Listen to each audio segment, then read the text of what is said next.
cynicism is gone. Hello everyone, Josh Myers here, and today I'm going to be reviewing the original Saw from 2004. Mommy, there's a man in my room.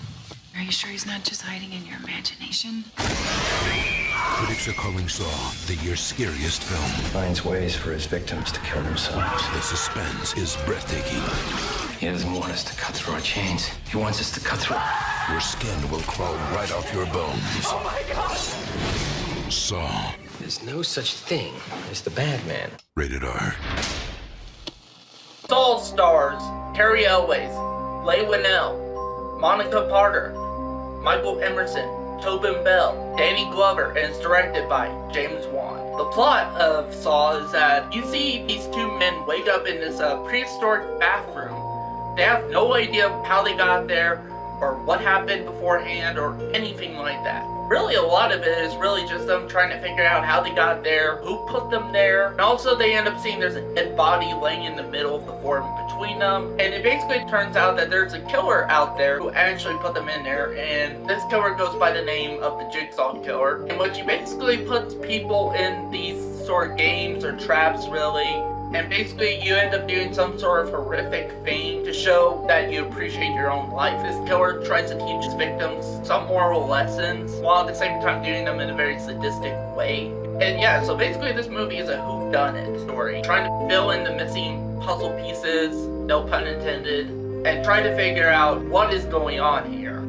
Positives. I feel like this is James Wan's best movie he's ever made, in my opinion. I've seen some of his other ones, and some of them range from just okay to just complete shit. And then you got this film, which was his first film he's ever done, really. Actually, they did a short film prior to this to showcase what they could do with, you know, the story and that to executives. I have checked out the short film. The short film is pretty good, actually. If you guys haven't seen it, go check it out. It's on YouTube. I could put a link in the description for short film, but a lot of people are calling it the short film Saw 0.5. Just basically check it out. I'll, again, put a link in the description for the original short film. If you got the DVD, they do have the original short film on it. If you got that, then you can check it out on there.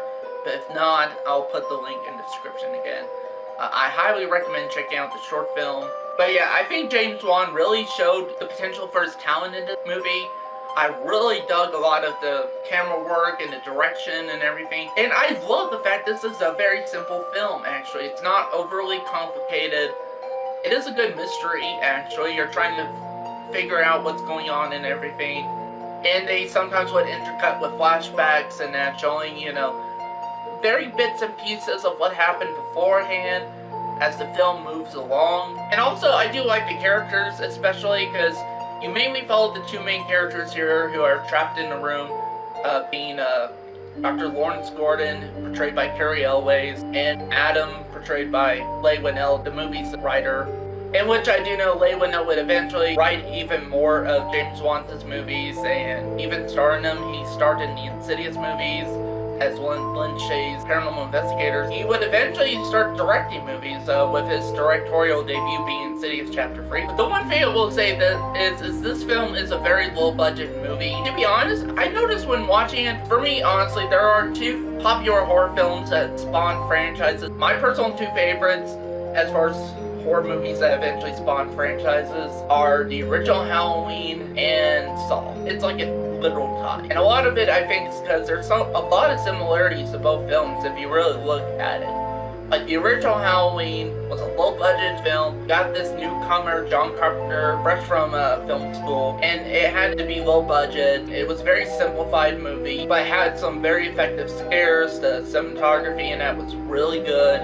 The music was really good. Just everything about it was, for the most part, really good. The acting, especially from people like Donald Pleasence, and that was really good. Also, from my point of view of Saw, is that there's a lot of parallels to what I just mentioned about Halloween. They coming from newcomer with James Wan and Leigh Whannell. They're both newcomers. They had to do this with a low budget, And the cinematography in that is really good too. The music is really good. Most of the acting is really good. And they throw in big name actors in there like Carrie Elways and Danny Glover. Kind of like what they did with the original Halloween by throwing in Donald Pleasence in there. There are a lot of parallels to the original Halloween and Saw, which is probably why I like both of them equally. But again, what James Wan was able to do with this film, especially for it being his first theatrically made movie, and with such a low budget, and even a short time frame, you know, which that's also another parallel to the original Halloween, is that the original Halloween took about, I think, 5 weeks or something like that to film, and this one took, I think, even shorter, 18 days to film. That's not much, but I think with all that said, James Wan was able to create an amazing movie out of it with what he had to work with. They tried to throw a twist at the end of this, which, if you guys haven't seen the original Saw,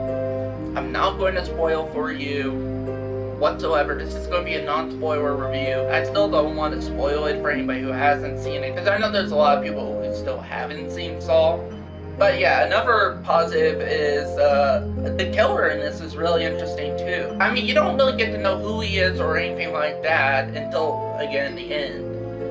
You know, but you really get to find out what kind of killer this guy is, how sadistic this guy could be. And plus you got amazing voice, which again, I'm not going to give away who voiced Jigsaw in this, because, you know, that would be an obvious spoiler. Because if you know the actor who portrayed Jigsaw, then you're going to know who the guy is. And knowing that, another thing I really dug was the pacing of this film. This movie is like almost 2 hours long, and it didn't feel like that whatsoever. It just seemed to fly by really fast, but at the same time, still took its time with, you know, the pacing in that. Like, as far as, you know, character and story development. Some of it has to be kind of the low budget nature of this film. Sometimes they have to kind of fill in some shots with photos and that, and kind of epilepsy montages and that, because of the fact, you know, low budget. And they didn't have enough time to really get every single shot in there, so that's what they decided to do. And also flashes of, you would see a flash and there's a photo and that, and yeah, I could tell that was really kind of cheap. Also sometimes, I mean, most people would probably not notice this, but sometimes they would switch out an actor and just only show, like there were some shots where Leigh Whannell was in other scenes as a different character, and you could kind of tell in one shot, really. It may not be that noticeable for a lot of people. I will give credit that James Wan at least tried to hide it as best as he could. And also there's some other, you know, kind of technical stuff too, like, for example, it turns out there's a security camera watching them, and there's somebody watching them. Getting, like, coverage of the whole bathroom in that.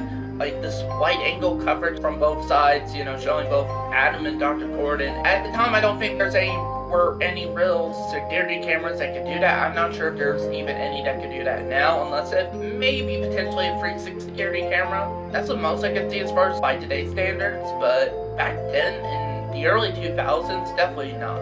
Also, there's other stuff that doesn't make a whole lot of sense either, like, you know, they're given hacksaws and that, and they tried cutting through the chains and that didn't work. And I'm like, why didn't they try to cut through those rusty pipes? Could have been nice to try.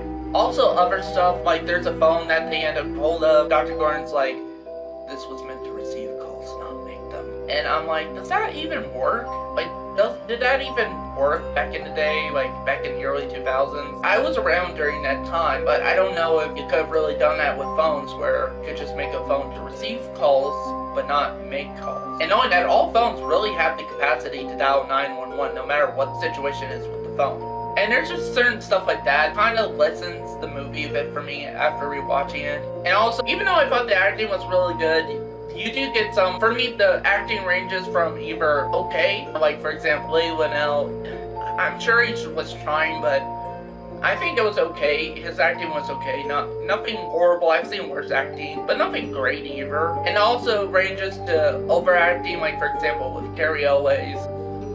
Don't you stop, you bastard! I know it's you, you son of a bitch! Allie? And also, even Donald Glover's acting could be a little bit overacted, like Danny Glover's is a detective, like one of the detectives on the case, and he's like, what are you doing there? Waiting for the doctor. I'm waiting for your doctor. There are some cringy acting in this at times. And also there's certain, like, again, to the cheapness of the film a bit, you know, like the low budget nature of the film. It's like there's a car chase at the end of the movie, and it's really done with it. Like the way they did was really a poor man's way of doing a car chase, and I know how they did it. Really, they basically just put the cars in a garage somewhere and just sped up the footage, kind of shaking the cars a little bit. But other than that, those are my only complaints with Saw. So with that said, I'm going to give Saw a 4 out of 5 stars. I think that the film still holds up, at least relatively well, to this day. But looking back on it, there are some issues I did have with the film that I think if I were to have made a film like that, I would have fixed. In fact, I did make a film like that. I made a short film, actually, that was kind of sort of a reboot called Saw Reborn. If you want to check that out, I'll put that in a link in the description so that you can check it out. As well as the link to James Wan's short film that he made before this film, which I highly recommend that one. So that's it for this review. Thank you guys for watching, and he doesn't want us to cut through his chains. He wants us to